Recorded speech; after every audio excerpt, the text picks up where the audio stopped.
Welcome to King's Langley, the home of Ovaltine. Make your request, we'll not refuse you. We are here just to amuse you. Would you like a song or story? Will you share our joys? In 1865, Dr. George Wonder, a Swiss chemist based in Bern, established the high nutritional value of barley malt. He then began to manufacture malt extract and launched the food drink Ovaltine. This quickly became a success and was popular with doctors as a health product. In 1900, his son Albert took over the business, and in 1909, a British company, A. Wonder Limited, was set up to sell and later manufacture Ovaltine. In the early years, small quantities of Ovaltine and assorted pharmaceutical preparations were imported from Switzerland. However, the need for far greater production capacity developed, and in 1913, a small factory built to manufacture Ovaltine opened on the present site at King's Langley, with an original workforce of just 11. By 1925, Wonder opened its prestigious head office at Queen's Gate in London. The managing director entrusted with the development of the English company was Harry Haig. Under his leadership, costs were reduced and the business expanded rapidly throughout the 1920s. By the end of the decade, building extensions to the factory, personally designed and supervised by Harry Haig, were undertaken, and the Ovaltine factory was built up to its present size by 1929. Wonder took pride in looking after the welfare of its workers, and although the employees had to work very hard, they were well rewarded.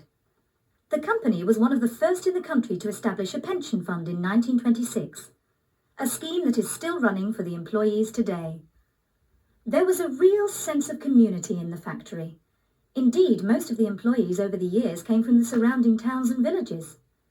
Generations of families came to work at the Ovaltine and were able to take advantage of the many on-site benefits and social activities on offer. Since the world was very young, man has sought for perfect health, not just the absence of disease, but positive, vigorous health.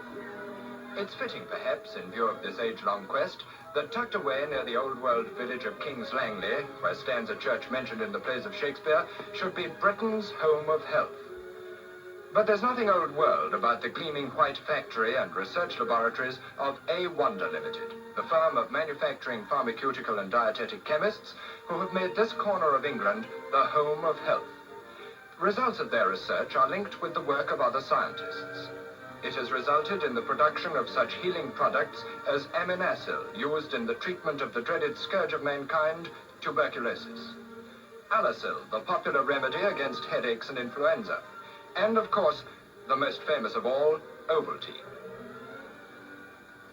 Outside the works, sacks of barley are tipped straight from the backs of lorries into hoppers and stored. The malt is ground and transferred to mash tuns.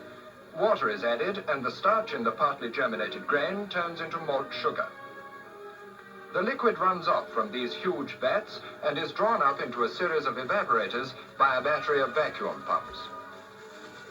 To produce delicious, energy-giving Ovaltine, malt, extracted from golden crops of barley like this, is mixed with other ingredients.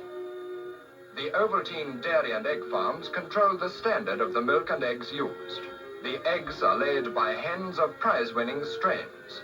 These champion egg layers are housed and kept in ideal conditions, which give them health and stamina and result in a high egg-laying capacity. This same regard for the health and well-being of the livestock is shown on the Ovaltine model dairy farm.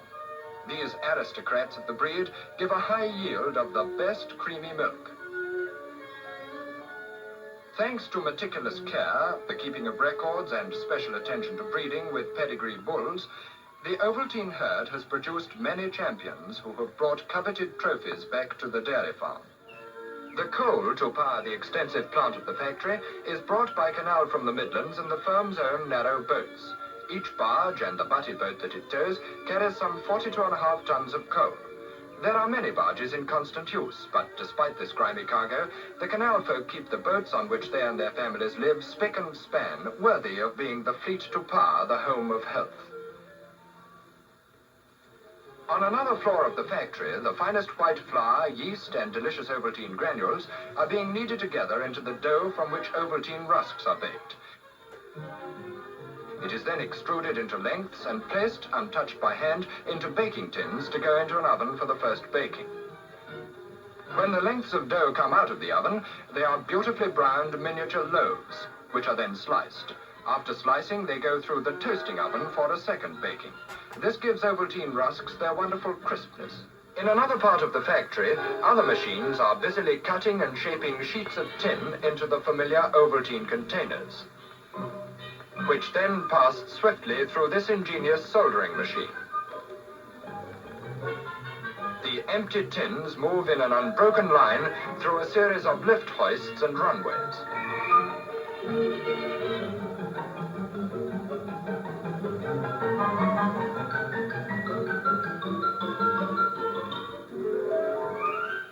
They then meet the completely prepared Ovaltine. The tins, untouched by hand, are automatically filled and sealed.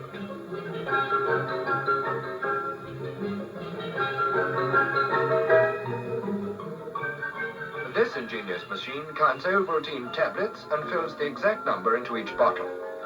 Filled bottles of Ovaltine tablets and filled tins of Ovaltine are swiftly packed into cartons. This machine packs 24 tins at a time.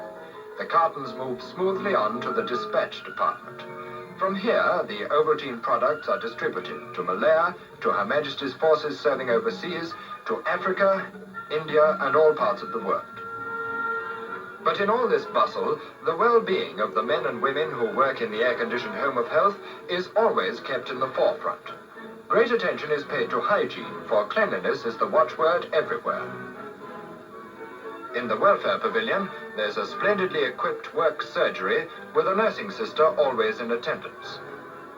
The employees have their teeth looked after in the work's dental surgery.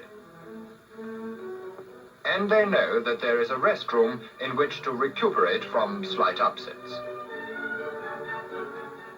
In the sunray room, they can enjoy the toning up effects of sunray treatment. In the works canteen, the employees get tasty and nutritious meals. In the games room, facilities for table tennis, billiards, and snooker are provided. Others, however, prefer to sit and have their meals quietly in the pleasant lounge. The works has a magnificent ballroom in which all kinds of dances, shows, concerts, and other festive occasions are organized.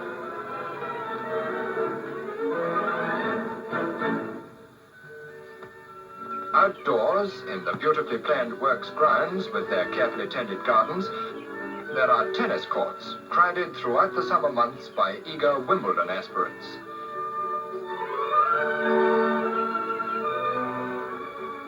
And all at the very door of the factory, for the health and pleasure of the staff.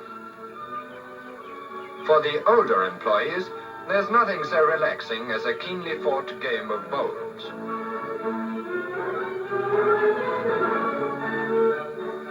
Whether it's the darts team, or the ever-optimistic and enormously popular angling club, there's no activity in which Sir Harry Haig, the guiding spirit behind this great enterprise, does not take an active and helpful interest.